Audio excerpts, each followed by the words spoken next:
ఆంధ్రప్రదేశ్లో మహిళలకు ఉచిత బస్సు పథకాన్ని ఆంధ్రప్రదేశ్ ప్రభుత్వం ఆగస్టు 15 నుంచి అమలు చేయబోతూ ఉంది. దీనికి సంబంధించి మనతో పాటు మాట్లాడేందుకు రవాణా శాఖ మంత్రి రాంప్రసాద్ రెడ్డి గారు ఉన్నారు. ఆయన మరింత విషయాలు తీసుకునేటువంటి ప్రయత్నం చేద్దాం. సార్ చెప్పండి, ఈ పథకం ఏ విధంగా ఉండబోతుంది? ఇంకా ఫ్రీ బస్సు కల్పించడం అనేది లాంఛనం అండి.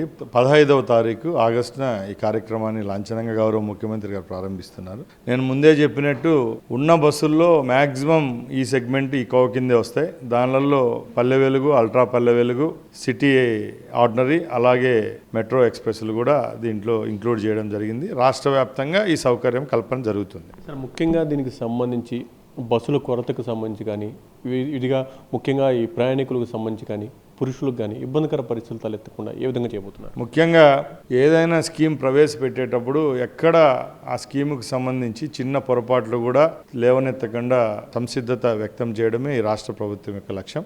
దానిలో భాగంగానే ఇప్పుడు వరకు ఇచ్చిన స్కీమ్స్ అన్ని కూడా దిగ్విజయంగా ఈ రాష్ట్రంలో ఇవ్వడం జరిగింది.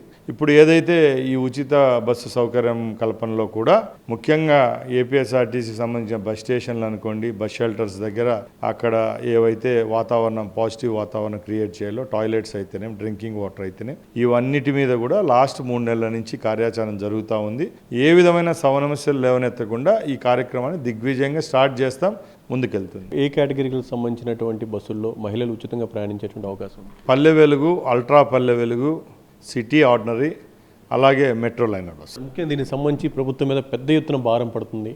దాన్ని ఏ విధంగా అధిగమించబోతున్నారు?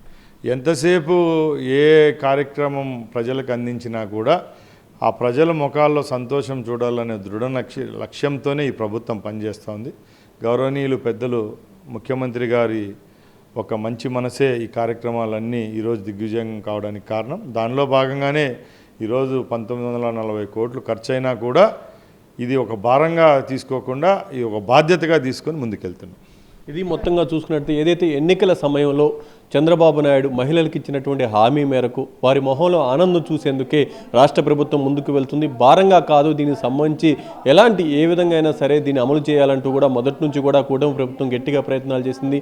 దానిలో భాగంగానే ఆగస్టు 15వ తారీఖు నుంచి ఈ పథకాన్ని అమలు చేయబోతూ ఉంది.